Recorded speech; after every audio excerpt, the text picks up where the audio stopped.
Welcome to Joshua Wessex with me, Josh.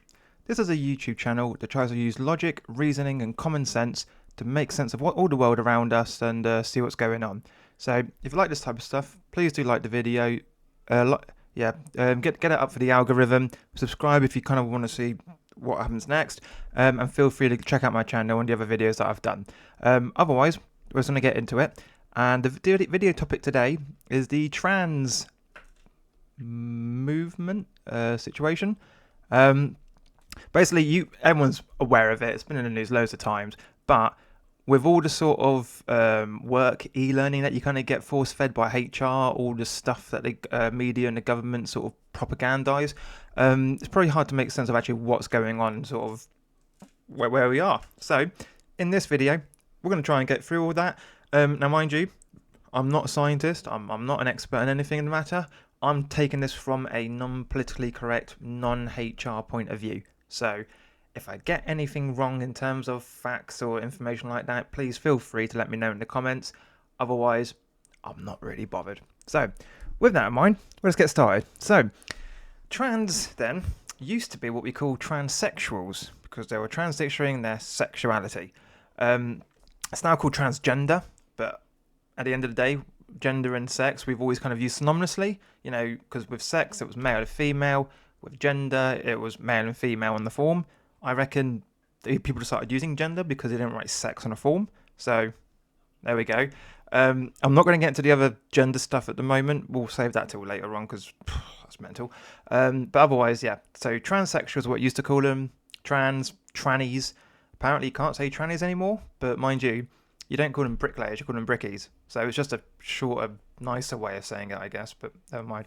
Oh, as you can see, we've got special guest Paddy here, so yeah, he's just enjoying his bone. So yeah, never mind that. All right, anyway, so what we're going to then do, so when I say transsexuals, this is the sort of person I was talking about. So, for those that don't know, that's Hilary Swank from the movie Boys Don't Cry. And if you haven't seen that movie, I recommend you go watch it. But I will warn you now, there is a particular scene in there which you might find squeamish. If you've seen Deliverance, you'll know what I'm talking about. If you haven't, go watch Deliverance as well. You're in for a surprise. But otherwise, this is Hilary Swank. In the movie, she essentially plays a girl who pretends to be a boy. That's it, right? Nowadays she would be considered trans, so that's why I've selected her. So, transsexuals, there was hardly any of them, and they went the whole hog, right? They would dress up as the opposite gender, act like it, like they would, do everything. They wouldn't shout and scream about it. They were sly. I don't say sly. They were just, under the radar. You know what I mean? So that's been happening for years and years. You know what I mean? So, but it wasn't really until like after 2010 that like trans became like mainstream. When I say mainstream, it kind of like really kind of in your face. That's because of people like this. Yep, so once the left wing decided that trans rights were sort of a hill that they were going to die on, I think that's when it kind of all upended. So trans activists I don't actually think care about trans people. Trans activists, it's all about what they call virtue signalling. It's, I care about this cause, so I'm a good person. So they find a marginalised group, say, they haven't got enough rights, let's go out there, hate the world, tell them that if they don't agree with us, they're bigots, and we'll make a progressive change that way. So, a bunch of these left-wing loonies showed up, nothing better to do in their lives, so they're like, great, let's do this, and then they just, start screaming, trans rights, men can become women, all this nonsense. And then what happened is, that then attracted more crazy people to the cause. Now, so the actual activists themselves may not actually identify as trans, but they will go out of their way to defend, their right to exist. But then you actually get when I say crazy people, I mean people with actual mental health conditions like schizophrenia, things like that. They now see that, if trans rights, if you're part of this group, everyone likes you, everyone's going to be your friend. So they'll just come out and say, by the way, guys, I'm trans too. Oh, yay, you belong. Right. Even though they make zero effort to actually go through with it. So they'll just put a miniskirt on, put on a wig, and just say, I'm trans. You have to like me. If you don't, you're a bigot. All right. So Now you've got kind of two types of trans, is what I'm trying to say. You've got the sort of old school, like, they're probably just like, oh, please keep these people away from us, we want nothing to do with them. And then you've got the new school of, love me, I'm trans. So, these new trans people, the crazies, they now kind of just walking around trumpeting, saying, I'm trans, you now have to play a part in this. So what they do is they then try and tell you what their pronouns are. Now, for those who don't know what pronoun is, you do know, it's just never had to be explained before. It's, we say he, she, they. All right, it's just kind of a way of talking about somebody without using their name and just using their sex instead. So, usually in English language, you would refer to it as masculine if you didn't know it was, so it'd just be a he. So that's just a little quick history thing. So, for example, someone said to me, Tracy in accounts, has she finished that work? I would say, no, she has not, because we're talking about a female, she's not there. What I was saying, if Tracy was there, we go, oh, Tracy, have you finished your work? Oh, I don't think Tracy, it's usually when you're talking about somebody who's not present. So when you've got all these people come up to you going, you have, my pronouns are she, her, things like that. And it's like, okay, but why does it matter what pronouns I use? I'm going to use them when you're not around, so who cares? And then what some companies started doing was saying, okay, everyone needs to display what their pronouns are so that you can show that you're an ally to the cause. But again, if people are using the generic pronouns, he, him for males, she, her for females, you don't need to advertise it. But anyway, so then they started forcing that on people. All right. So that's when people really kind of started to kind of have to. And if you didn't, and there's a very famous thing, Jordan Peterson in Canada, I think they actually had a law where they were actually going to force people to use the pronoun of the person's choice. So if it says a trans woman over there, and you say, oh, the bin is next to him, something like that, you get in trouble. Even though you're being factually correct, you're just not playing to their, false reality. So that's one of the first things that started happening. The second thing that started happening was people were saying, well, I identify as a female, therefore I am a female. And the idiots were like, okay, that makes sense, to be inclusive. Then you get things like this happening. So, that person on the far left, the one who's about, heads and shoulders above the others, is Leah Thomas. You may have heard about this already, but Leah Thomas was a bloke, is a bloke, and was a swimmer, a mediocre male swimmer. He then decides, okay, I'm a female now. So he then got to compete against women. What happened?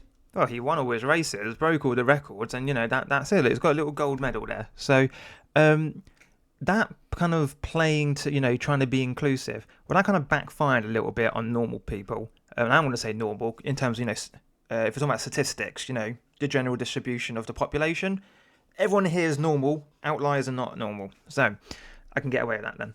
So with that in mind, then, yeah. Leah then goes ahead, starts beating everybody, smashing records, and it's like, oh, okay, we kind of set ourselves up to this. So now men are competing against women.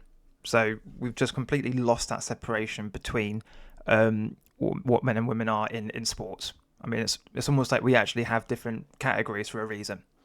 So that was sort of Leah Thomas, and also something else to mention. Where do you think Leah was getting changed?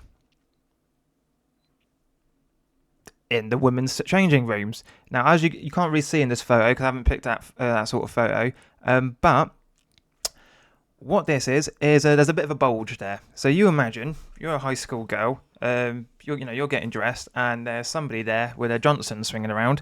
You're probably not the funnest time for you. So that's one thing.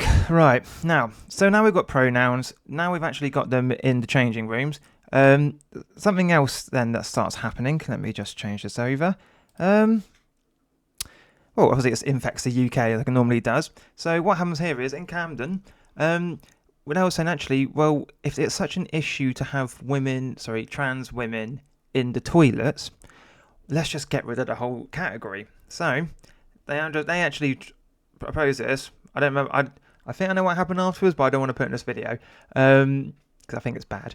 But essentially, they're just now kind of being so progressive they're going backwards. So separating men and women's spaces for women's safety.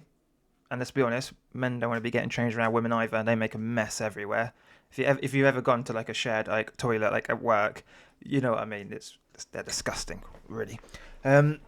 So yeah, now we've actually got people changing around, getting rid of the division between men and women in toilets. So next crazy thing that happens. Right, if men can become women, then they can get pregnant all of a sudden, according to the NHS. Now, I'm no expert, but most of the people who work in the NHS have some sort of medical qualification. It might even be degree standard. However, for some reason, in all those years of education, nobody thought to make the staff aware that men can't actually get pregnant. But never mind that, because they will actually ask you if you're pregnant before like an X-ray. It's like, how can you have trust in a professional if they have to ask the stupidest question that's ever been? I mean, if I had access to other healthcare in the UK, I would just tell them, okay, obviously this place is run full of idiots. If you can't tell the difference between a man and a woman and that a man can't get pregnant, how the heck am I supposed to trust that you can do open heart surgery on me? I mean, the intelligence level, the gap there is massive. So, yeah, that's happening too. So, now remember, so this is the NHS. So NHS, like, they've always loved rainbow flags. They've always loved being inclusive, no matter what. So not only do they go out of their way to look stupid, saying men can get pregnant, they will actually take this ideology to a whole nother level. Now, obviously, the NHS is all about protecting, about looking after people. They can't really look after themselves. So, what else we had here? Hospital told police patient was not, naughty word, because alleged attacker was transgender. Now, I don't know if any of you have heard this story before, but just a quick recap.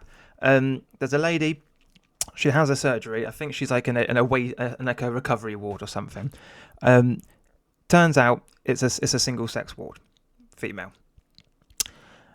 Unfortunately, she is assaulted whilst on that ward, and then the staff tell the police that that couldn't have been possible because there was not any men on the ward. I think it took about a year for the truth to come out, but it turned out it was a trans woman who assaulted this lady, and the staff. I see. This is the mentalness about it.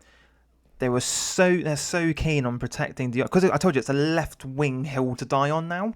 So literally, they can be assaulted and they will lie to the police and say no, it didn't happen. I mean, you can't imagine how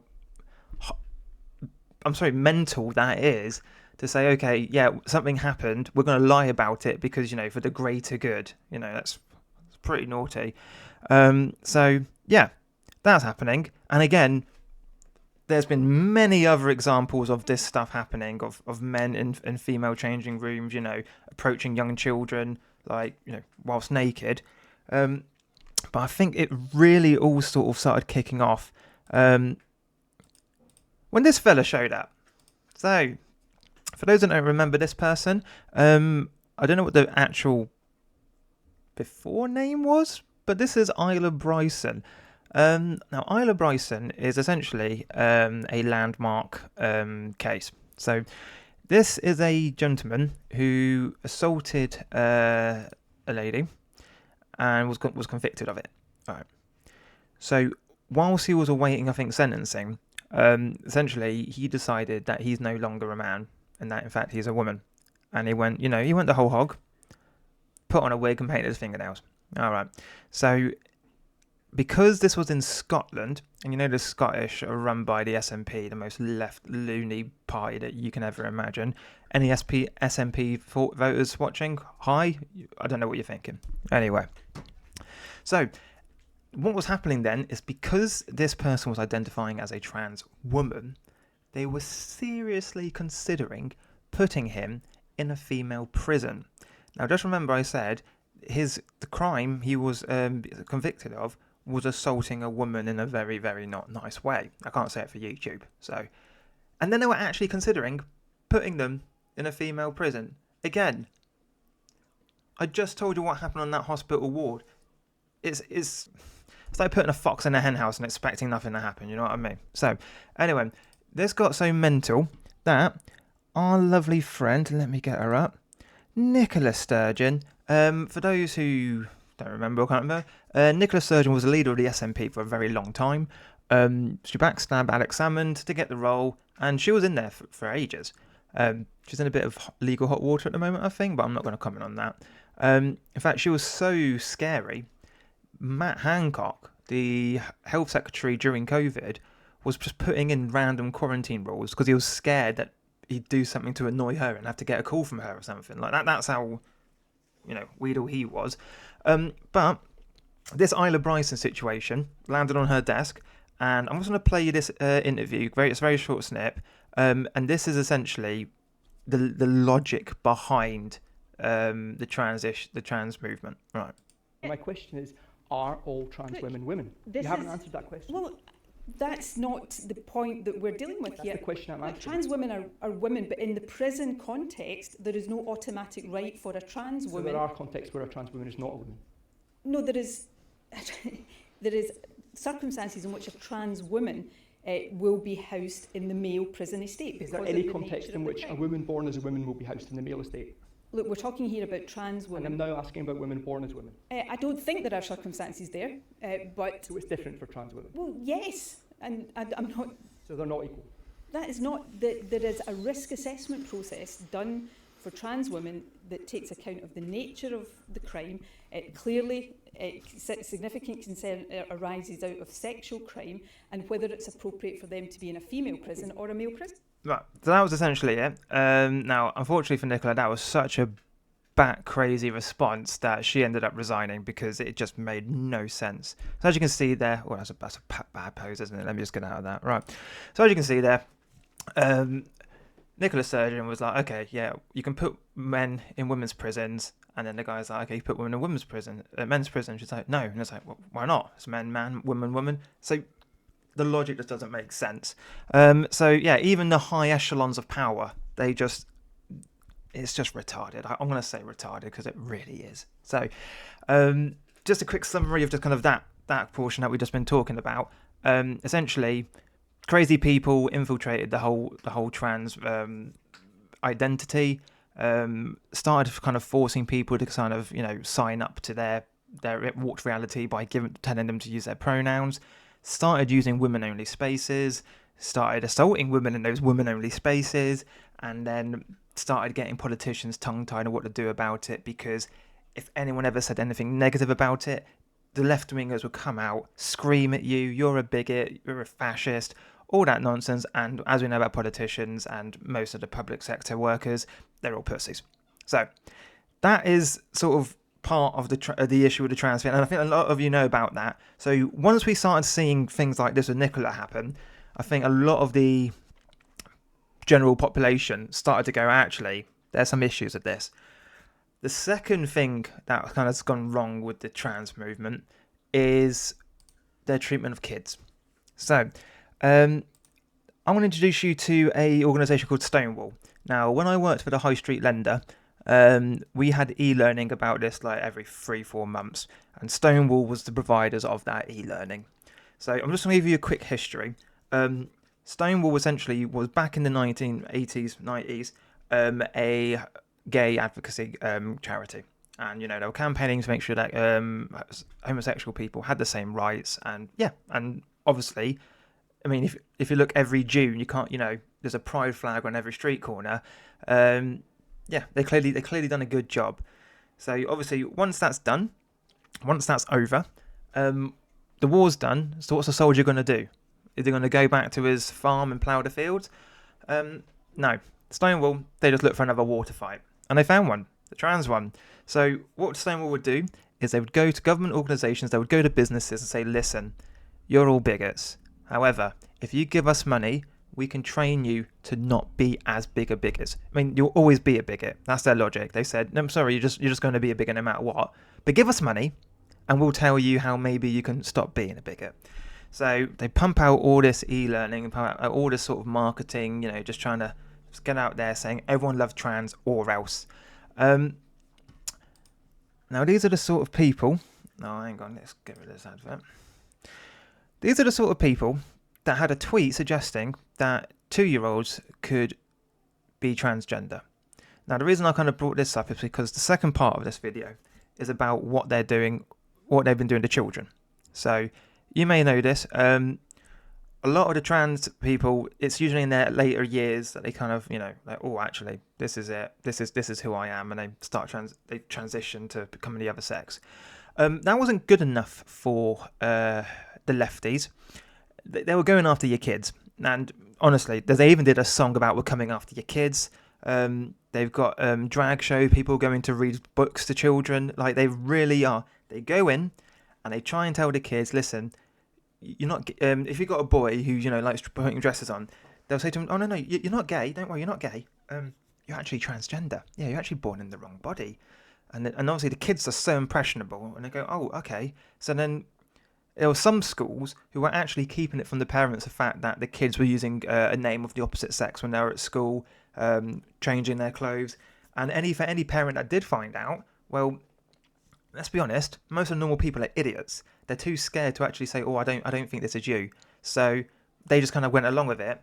And then what would happen is they go to this clinic, they go to a doctor, and they would be assessed, and then after a while they say, actually, we're going to then put you on puberty blockers to stop your hormones from progressing as they are in the current sex that you are.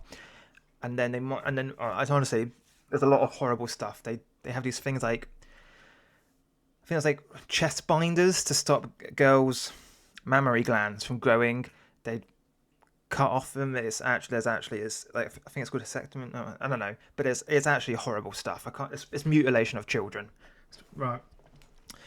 And they were doing this, and then there was a clinic called the Tavistock Clinic, which basically was closed down or moved elsewhere because what they were finding was the doctors weren't doing enough due diligence to find out if the kids actually should have been transitioning, or if it was just maybe a phase or something. Because when we were all teenagers, I dressed as a skater and I couldn't even skate. You know what I mean? It was a phase. I still can't skate, but the dressing was a phase. So you're getting all these kids. A lot of the teachers and things, they're all left wing too. Let's not lie. So they're all behind this. They're all like, yeah. Everyone's pro-trans, like, you're trans. Obviously, young kids are then like, well, actually, everyone loves being trans, or everyone loves the fact that you're trans. So they all start turning trans, and it just, just snowballs into, like, now, like, rather than seeing, a transsexual once every blue moon, it was, almost every day someone's out coming out as a different name. And then, so you got all these organisations pumping it through children's heads, and it's still happening to this day. And it's absolutely disgusting. And if you've got kids in a school, I double check with your kids to find out if they're teaching you anything about it. They're teaching them anything about this. If they've got any books in their libraries that might be sort of inappropriate for what they do. Because let's be honest, the teachers they're in on the action. So unfortunately, this sort of issue was mandated by the government was on board, the public services were on board. The only people that were against it, unfortunately, were going to be some of the parents, and they're basically fighting by themselves. So now, I think, as a lot of this crazy stuff has come out, a lot of people are sort of now coming to realise, actually, this is a bit mental. Leave our kids alone. So that's it. And then the last thing I just wanted to talk about, it's kind of a bit of a beside, but I just wanted to make sure people were aware. We talk about LGBT, lesbians, gays, bisexuals, and then we've added the T on for transsexuals or transgenders, trans. Being opposed to transsexuals doesn't make you homophobic or a bigot in any way. It's a completely different kettle of fish. So if everyone says to you, oh yeah, you're homophobic if you don't like trans, there's a completely different argument. And if you don't believe me, the LGB Alliance being sued, I think, by the trans charity Mermaids, because the LGB Alliance was one of the only charity groups to come out and actually say, listen, the T is fine, they can do what they like, but we're not having it attached to us. What we're doing is we're a homosexual or bisexual. We're an LGBT, I just call it we're an LGBT advocacy group. That's what we focus on. And then Mermaids didn't like that, and mind you, Mermaids have done enough. Google Mermaids and bad news articles, and you'll find some stuff. Don't you worry. So don't think as well that if you're not overly happy with the whole trans movement being pushed on young kids or crazy people in women's toilets, that you're somehow against LGBTQRSQ there. You're not, because they're not the same thing. They've just been attached onto it. So that's it. So yeah, guys, it was a bit of a long one, so I do apologise. And it wasn't too funny because it's funny enough about what's happening to them, but it's not funny what's happening to the kids. And people who have mental problems need to get help. They call it gender dysphoria. They need to have counselling. They need to have medication. Because if you've got a fat kid who keeps eating cake and crying about being fat, the last thing you do is give them more cake. But here, they're just giving them all the cake they like. So, in a little summary, crazy people have infiltrated the transsexual movement. Old school transsexuals they're quite based actually. They don't like any of this. So if you do kind of meet anyone like those, don't give anyone crap, but especially not them, because they've had enough their entire lives. They don't need any more. Pushing it on the kids, and if you do find out they're pushing it on your school and your kids, do say something, because it is mental. And lastly, if you're against it, it's not homophobic. There's other LGBT groups that are. So I'm hoping, in a nutshell, that's now explained it fully. Well, not fully, but that's explained it better. There's a lot more that you can read about this, a lot more you can see on YouTube, on X. This is just a brief overview. It was a long while, but that was brief. So if you did kind of like this, do let me know. Just as a quick abide, I've got nothing against trans people. I might make jokes of them out of doing this, but at the same time, I just think it's full of mental lefty loonies. The actual trans people, they're either doing their own thing, they're mental, or they're children, so can't really say much about them. It's the people that are pushing it. The people who just scream in your face, got 5 piercings, blue hair, and they're the my body, my choice people. I think they're absolutely evil. I will be doing another video about how evil they are soon, don't you worry.